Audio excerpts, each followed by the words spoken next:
whatever people do, they always have a reason. They may not be aware of the reason consciously, but there's always a reason. If someone tries to commit suicide, there's a reason. If someone tries to hurt someone else, there's a reason. If someone is willing to work 18-hour days, there's a reason. If someone doesn't want to work, there's a reason. Now, here's the good news. Having dealt with literally tens of millions of people from hundreds of countries, or more than 100 countries to be accurate, I could be an idiot at this point and have to see there are patterns. There are patterns that'll make you angry and patterns that'll make you sad. There are patterns that'll excite you. There are patterns that'll make you grateful. There are patterns that'll make you completely worried all the time. There are patterns that'll make you feel so absolutely certain you can run through an effing wall. Once you know what the patterns are, you can get rid of the ones that don't work and adopt some of the ones that do more often. And that's a good part of what we're going to do the next few days to give you perspective. But the most important pattern to understand is why people do what they do. So as I told you, I've had a unique gift. I've had the chance to travel the world at this stage of life where literally the world is available to all of us in a few hours. But what I want you to understand is everybody has a reason for what they do, but the good news is there's only 6 reasons. There are lots of different stories, but I can tell you by experience being around the world, there's only 6 reasons. And those 6 reasons are called the 6 human needs. And I'm going to walk you through these. Now, I need you to manage your state for the next few minutes because we're going to go a little deeper on content, but we're going to do it only so in the future for the next 3 days when somebody stands up, you're going to look at them and you're going to go, what's driving them? And I'm going to ask you, which of these needs are driving them? Because once you know what drives somebody, you know how to meet their needs. Or you can predict their behavior and see whether or not they're the right corporate match, personal match, intimate match, because you have to understand it. So what are these 6 needs? They are not goals. They are not desires. If you travel with me around the world, you'll see every culture has different goals. Everybody has different desires, but we all have the same needs. What are they? Number 1 is the need for certainty. Certainty. Now, what the hell is certainty? Certainty is a survival need. We all need to feel certain that we can avoid pain and that ideally we can have some comfort. Why? Because continuous pain would mean continuous damage. Continuous damage eventually means death. So the need for certainty is built into every human being. And I'm going to show you now in the next few minutes, if you stay with me, and I really need you to, so make sure you sit up in your chair and focused on this area. Because after this, we're going to kick in gear again. But right now, you got to take this in. It'll be so valuable, not just for this weekend, but for your life. All human beings have the same 6 needs, so why do we behave differently? Because the only thing different in people is 2 things. We all have the same 6 needs, but we don't value them equally. Some people, certainty is the number 1 thing they value. And if they're certainty driven and you try to change anything, they freak out. They get fearful or they get angry or they get pissed off because what matters most to them is keeping things the same way where they feel like they're in control. Raise your hand if you follow. That's an example. Some people, they value love much more than certainty. Some people value certainty more than love. So even though they love you, if they don't feel certain, they won't open completely. All right, just as one example. So the difference in people, we all have the same 6 needs. The difference is which of the top 2 you value most out of these 6. Because these top 2 determine your direction in life. And direction, if you keep moving in direction, it leads you to an ultimate destination or destiny. So we want to understand what your top 2 needs are. And same thing with other people. This weekend, when somebody stands up, often I'll say, what's driving them right now? And I want you to see, within a very short time, 8,000 people from 44 countries will all be saying the same thing. Because it'll be that obvious to you. You'll be a practical psychologist by the time we're done here. So now, if we know what these needs are, and a person values them differently, we also have to find out 2 people could have the same need, but they have a different belief about what it takes to be loved. Or a different need about what it takes to be certain. Some people to be certain need $10 billion. Some people to be certain just need to pray to God. Some people to be certain need to feel like they have 3 perfect children and they're there every day. Some people that feel certain because I've always figured it out. I don't know what's going to happen, but I know I'll figure it out because I always have. You can get certainty from your past. You can get certainty from God. You can get certainty by working out intensely. You get certainty by eating food. Too much food especially will put comfort in your body. If you overeat, all the blood goes in your stomach. You start breathing again. So we all need certainty. The only question is it number 1, 2, 3, 4, 5, or 6 on your list? And the second question is, what does your brain say has to happen to be certain? Some people have certainty that's impossible to meet. The young lady over here who was sitting in the chair before we intervened had a blueprint that's never going to be met. It literally would make her unhappy regularly. So we got to know what needs you're after and what's your blueprint. How many got a feeling at least when I'm explaining it right now? It makes some sense to you. Say I. Awesome. So the first need is certainty. How can we meet our need for certainty? We can do it in ways that are positive, neutral, or negative. I can get certainty in a heartbeat if all I want to do is get really pissed off and freaked out about something. When you get angry, do you get certain, yes or no? You better believe it. So some people get angry all the time because it's their way to get certainty in a life that's uncertain. It has all kinds of negative side effects, but it works in the moment. So listen to me now. Most people meet their needs in a way that works in the moment, but not long term. So they feel good for a short time, like a sugar high, and then they drop emotionally, and they got to do it again, whether it's food or smoking or drinking or whatever it is. So you can meet your needs in positive ways, neutral ways, or negative ways. So if I came along here and I said, what's your name, sir? Chase. Chase, I want to make a deal with you. How much do you weigh? 246. We're going to weigh you in 5 minutes. He says he weighs 246. If you're within that range, I'm fine. Here's my deal. I will give you, I'm going to put $50 million US cash tonight into an escrow account for you. They're going to weigh you. If you lose 50 pounds tomorrow morning by 8:30 a.m., you will receive that 50 million, otherwise they get it back. Can you do it, yes or no? No? Sure you can. Take off a leg, take an arm, we can get your ass there. There's no question, Chase. Is the goal obtainable, yes or no? Is it achievable? Is it obtainable, yes or no? But it's not sustainable, and that's how most people meet their needs. They use a drug or alcohol or food or cigarettes or something to get comfortable, to get certainty back. But the problem is it has side effects long term. Works in the short term, doesn't the long term. Raise your hand if you follow. Say I. So you could get certainty by overeating or smoking or drinking. What happens when you smoke a cigarette? Take a deep breath in and you blow it out nice and long and slow, full exhale. When most of you are stressed, how many have noticed that you either stop breathing or you breathe really shallow? How many have noticed this in the past? So you smoke a cigarette, and in the moment, it meets your need for comfort and certainty. It's killing you, but it works short term. That's how most people live their life. You can get certainty by working out. If you go on a run really intensely, or you go lift weights, and you push yourself, and all that blood starts pulsing through you, do you feel certain, yes or no? And what's the downside? Zero. So there are ways to meet your needs that are empowering, neutral, or disempowering. The parts of our life we don't like are problems. Why would we keep a problem? We're all capable of solving it. Why would we keep a problem? The only reason you have a problem that's stuck around is because it meets some of your needs. Not all of them, or you wouldn't want to get rid of it. But enough of them that it makes it hard to give up. It's kind of like, who's ever been in a relationship way too long? Let me see a show of hands.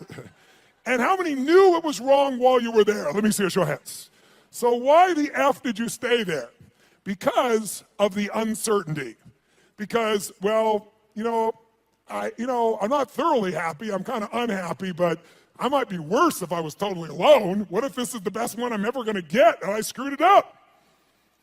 But what happened was most of you had that feeling, talked yourself back down into the relationship multiple times until one day you hit a threshold where your brain went, it was painful in the past, it's painful in the present, it's going to be painful in the future, I'm out of here. Who's done this before? Say I. So there is a threshold that we can find, and if we find that threshold, we can break through it pretty damn easily. We can shift, we can get to where we really want to go. So what I want you to get is, of these 6 needs, we all find a way to meet them. The only difference again is which are your top 2 out of the 6, and I've told you certainty so far. And what are your beliefs or rules, or what's your blueprint on how to get that? Her blueprint was please everybody, which is impossible, so it won't work. Raise your hand if you follow, okay? So let's take a look. What's the second human need? Well, first of all, you can get certainty in so many ways. You get certainty by praying to God. You can get certainty by doing a ritual the same way every time. You can get certainty by lowering your expectations, saying nothing ever works, nothing ever will, everybody screws things up. You'll lose your dream, but you'll gain your need. By the way, jot this down. People will give up their goals and dreams to meet their needs. People will give up their goals and dreams. They'll even give up their own values to meet their needs. I'll give you an example. How many of you in this room consider yourself to be an honest person, very honest person? Raise your hand if you consider yourself to be very honest. Raise your hand nice and high. Okay, drop your hand. Raise your hand if you lie. Let me see your hands if you lie. You can explain this to me, will you? Here's how it works. See, in your mind, you know who you are. Why would someone lie who values honesty? No one told you to be honest. You want to be honest. Because if you think being honest is going to cost you one of your needs like love or certainty, you'll lie. You'll call it a white lie, but you'll lie. Who knows what I'm talking about? Now, there's some people that never lie because they value certainty of always telling the truth so much. Right? It has to do with their rules or their belief structures. Does this make sense? So tell me something. You can meet the need for certainty so many ways, right? So here's the question. You can go ahead. Here's the question. What if you were certain every moment of your life what was going to happen before it happened?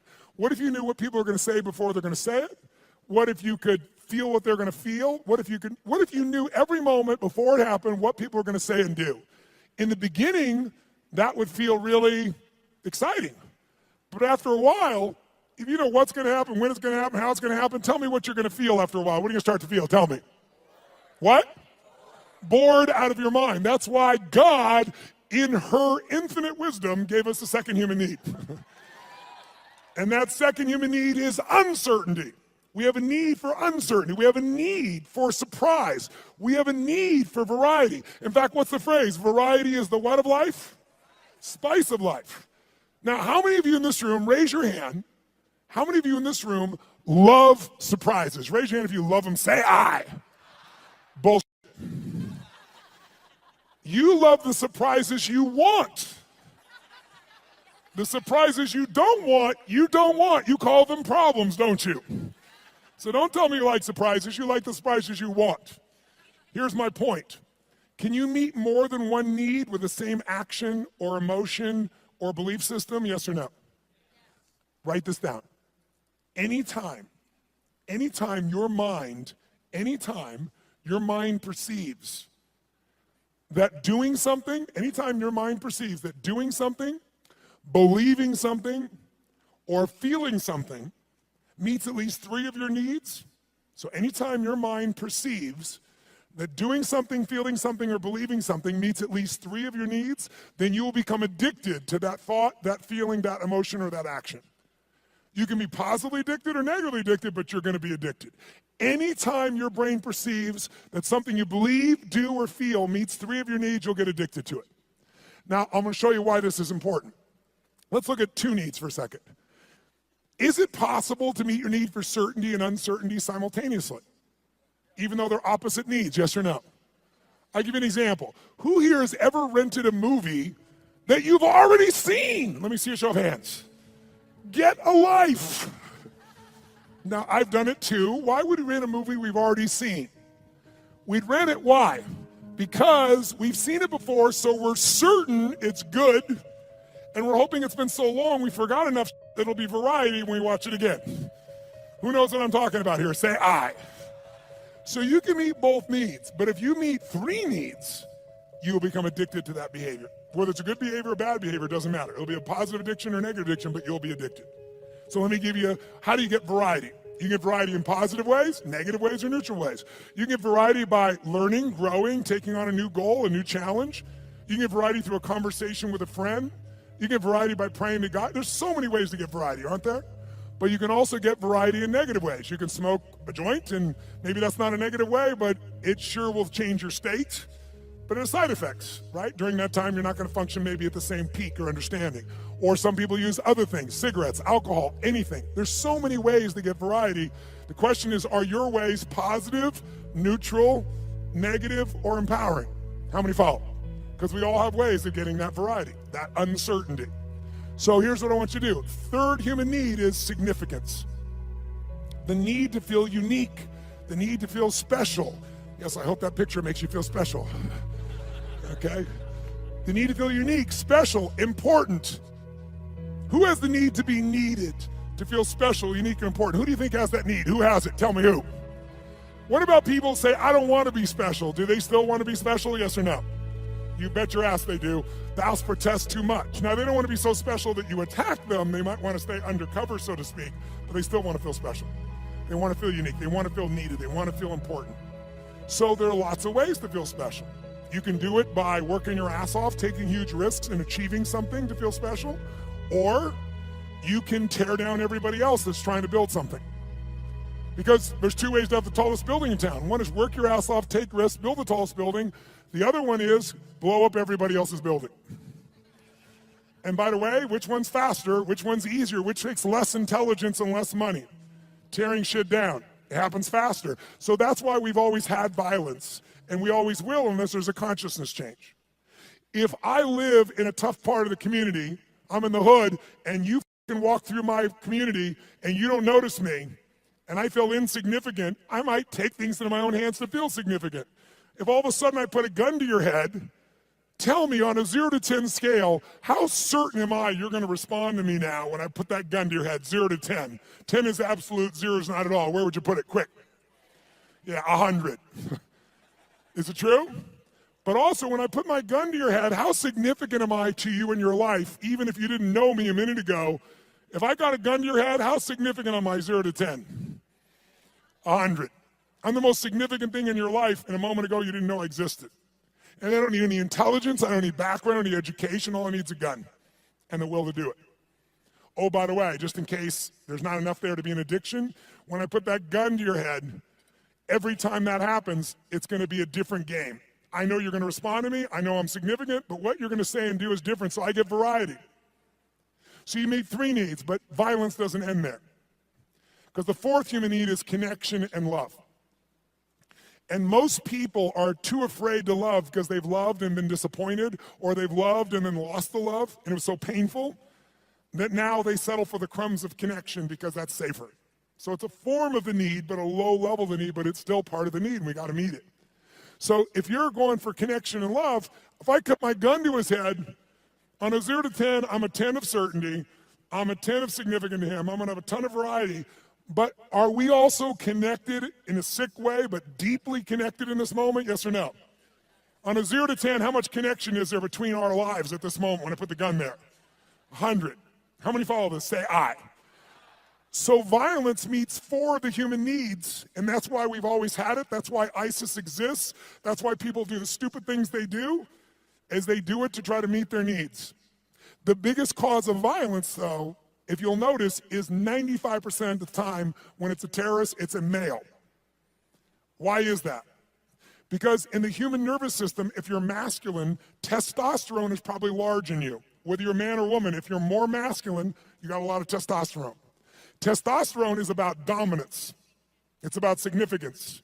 It's about domination. And the higher that is, the more they want it. If they look at their life and they're not dominating, and they get really frustrated, they'll do a final act. Men will die for significance. Women will die for love. Now, some men will die for love too, so you know. But biochemically, a female is wired to be able to nurture and to support human beings. We wouldn't exist if it wasn't for every woman in this room, because we all came through one and we wouldn't exist. There's no man that can make this happen. But the women have, and the reason is because they have that connecting power as their strength. Now, can any man become more love-driven? Yes. Can any woman be more significance-driven? Yes. But our biochemistry leads us that way, which is why a terrorist will come up and do what they're doing and kill someone, because all they give a shit about is domination, is that I'm significant. And they want certainty in a world where they feel uncertain. And they want variety in a life that is incredibly boring in the middle of the fucking desert where there's nothing. And no one's working, where you got 30% of the population unemployed. What am I going to do, work at McDonald's or go kill people? Kill people feels more exciting right now. How many follow what I'm talking about here? Say I. Now, can you get significance in positive ways? Of course. You can be significantly more generous than anyone else, and that generosity gives you a sense of significance because you know you're really a giver. You're not trading, you're not exchanging, you really are giving. And it makes you feel full. It makes you feel significant because you know the truth. No matter what you tell people verbally, you know what's true inside. And no one can mess with that. You can get significance by the way you dress. You can have significance by having more tattoos and earrings in more locations than any of us want to know. But the bottom line is you can know more about box scores and sports to be significant. Everyone finds a way to be significant. Most people find a way to be significant by having a significant problem. Why? Because if I'm really successful, you might like me for a while, but after a while, most people get annoyed with someone who's always happy and successful. Easy for you! Who knows what I'm talking about here? Raise your hand, right? But if you got big-ass problems, who's going to be upset with you? You're not competing with them. So you have huge problems, you go, oh, I understand. But if you're doing really well, it's like easy for you. So most of us unconsciously learn to create big problems as a way to connect because it's the safest way to connect and not be rejected. Some of you do it like she does by trying to please everybody all the time. Thinking if I please you enough, then you'll come to me, you'll give me what I'm really wanting too, which is what she wants. But it doesn't work that way. It works sometimes, but not all the time and not even the majority of the time. How many follow here? Say I. So we have what needs so far? Number one is, nice and loud, number one is certainty. Certainty you can be comfortable, you can avoid pain, you can survive, you can be comfortable. Second human need is the need for uncertainty. Also need for variety or surprise. What's the third human need? The need for to feel unique, to feel special, to feel important. Who has that need? Who has that need? Everyone. And the fourth need is the need for connection, and most people settle for connection because love is too scary, because they loved and it was so wonderful and it went away and they don't want that pain anymore. So they want love, but they settle for connection. So if you can't get love or connection anywhere else, buy a dog. Don't get a cat, they're independent, get a dog. Is it true? You could be the dumbass owner, you can not even feed them, you can leave for 5 hours, you can leave for 5 minutes and it's like you've been gone for 6 months, they're so excited, right? So anyone can feel connection and love. You can do it through prayer, you can do it through good gifts, you can do it by dressing special, you can do it by having big problems. The only question in life is not whether you're gonna meet your needs. The only question is how. And is it obtainable or sustainable? Is it empowering, neutral, or negative? And if you want to change your life, willpower never lasts. But when something meets more of your needs, it's effortless. If you want to know what the biggest addiction is in our culture, it's not alcohol, it's not some form of prescription drug, it's not an illicit drug, it's problems. Because problems allow us to try to deal with our deepest fear that we're not enough and we won't be loved by saying, it's not me, it's this problem. It's just that I have ADHD, it's just that I've been through this, so most people meet their needs through problems. Unfortunately, they don't meet their deepest needs, because up until now, we've described the first 4 needs, which are the basic needs of your personality. But everyone, by the way, finds a way to meet these first 4 needs. Even if you have to lie to yourself, if you got to work 20-hour days, you will find a way to meet your need for certainty, uncertainty, significance, even if it's just you have worse problems than anybody else, connection to yourself, you will find a way. But the final 2 needs are the needs that create fulfillment, and they are the spiritual needs, not religious, but spiritual. The 5th human need is growth. We've already said it. We grow or we what? There's no way around it. If your business isn't growing, it's dying. If your relationship isn't growing, it's dying. There are no plateaus in this life. Who's with me here? Say I. So growth is life. And if you want a one-word key to happiness, I'll give it to you right now because it's real obvious having worked with millions of people. Progress equals happiness. If you're not even where you want to be, you're still overweight, you're still financially struggling, you're still not where you want to be in your career, but you start working out. You haven't even lost the weight yet, but you start feeling better, you start making progress. Or you start to change that business. Still not there yet, but you're making progress. Or change that relationship, or change your body, or change your health. Anytime you start making progress, your happiness will go through the roof.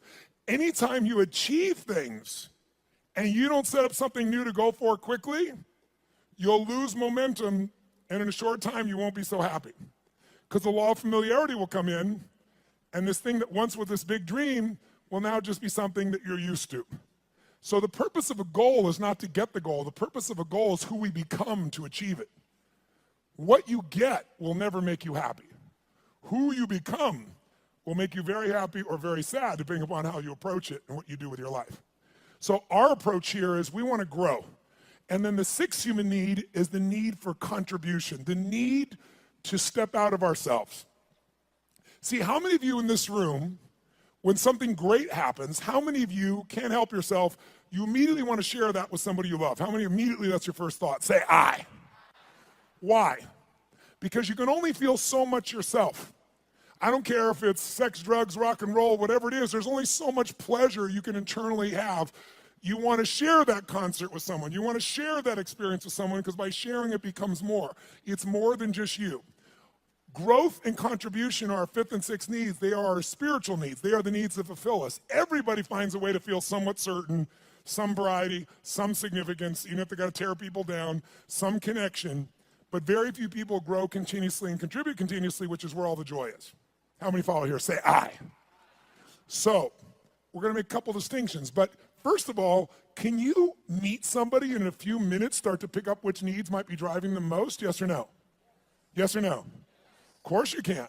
In fact, I'll give you an example. I was flying, I don't know, this was probably 5, 6, 7 years ago. I was flying this small plane across the country, and I was being the pilot. And I landed it in Kansas City. And I landed in Kansas. And I'm in this little airport in Kansas, and I get out of the plane, and this young man comes running out, and he's like so enthusiastic and just such a sweet, good soul. You know, you immediately got a great hit off this kid. And he says, what can I do for you? I told him I'm just flying through, I just need to refuel. He goes, how much do you need? I said, just fill her up. He goes, no problem, I leave. As I leave him, come around the plane to walk up the steps to go into the FBO, the fixed-based operation where I'm stopping for the moment, I'm going to go up and use the facilities, and there's a young girl sitting on the stairs here, and she looks really intense. She's gothic, you know, that goth makeup. She's got, I don't remember the exact number, but like 15 earrings on one ear, one through the nose, really intense-looking little character. So I noticed her on the way in, and as I walk up the steps, I walk by her and go inside, and when I came back out, the steps are really wide, so I sat on the step just beside her. She's like one person away, and she looks up at me and goes, what do you want? I said, what do you want? She said, nothing. I said, nothing. And then we just sat there. She's like, inner space. And I said, actually, there is something I'd like to know. I said, you don't have to tell me, but I'm going to leave here in a few minutes. You're never going to meet me again. Is that your boyfriend out there? She goes, well, sort of. Like she wants him to be, right? And I said, that's nice. I said, he seems like a really, really nice kid. He's not nice. He's strong, she tells me. I say, okay, well, I think he's strong and nice. She said, well, maybe he is. I said, I'm going to leave in a couple minutes, but I'm just curious. I said, how old are you? She goes, what does it matter? I said, it doesn't, and I'm about to leave, so why don't you tell me? She said, I'm 13, and I about fell over. This girl, 17 be the youngest I put her. Totally made, makeup made up in every detail, right? So I'm like, wow. She goes, are you surprised? I said, yeah, I'm really surprised. She goes, did you think I was older? I said, yeah. And I said, and that kind of saddened me a little bit for you. She said, what? I said, I don't know. I said, I'm curious. I'm going to leave here in a few minutes. And she goes, you're curious about a lot of things. I said, I am. I said, how come, and I'm making up the number, it may have been 13, but it was more than 12. How comes 13 or 15 earrings? And she says to me, because everybody else has 5. Now, if I don't tell you anything else about this young lady, what would you say is the number one need that's driving her at this stage of her life right now? Nice and loud, go. Which one, nice and loud? How many said significance? Raise your hand. Absolutely right, you can see it easily. But people are driven by more than one thing. And as I'm watching her in this really tough-ass approach and thinking about how she's adapted to be unique and significant, I look down and I see she has a keychain, and it's a Tigger keychain. Tigger, the Disney character, Winnie the Pooh Tigger. And I go, cool keychain. And she goes, yeah. And all of a sudden I saw a little girl there for a second. And I said, Tigger, I said, where'd you get that? She goes, well, my dad got it for me. And all of a sudden there's a 13-year-old girl there. It's totally amazing. And I said, really? She goes, yeah, I really love Tigger. I even have Tigger curtains, and I have a Tigger sheets. It's embarrassing, but I love Tigger. So tell me something. This woman's need, she meets her need for significance by doing what? Being gothic, being different than everybody else, 15 earrings, tough ass, makeup. But she's still a little girl, and she has another need called certainty and comfort. And where does she get that? Tigger and her dad. And you can see it right there in front of you. After this weekend, you will never see the world the same way if you stay awake. Instead of seeing people's behaviors, you're going to see their attempts to meet their needs. And when people do stupid things, they're just starving to meet their needs, and they're finding something that isn't very effective, or it's effective short term, but hurts them long term. And because you've done this, you can have compassion. How many of you have something on your list, more than one, where you're doing dumbass things to meet some of your needs, and even though it doesn't meet all your needs, it meets some of them, and so you keep doing it? Let me see your hands here. Say, I. So we want to shift that.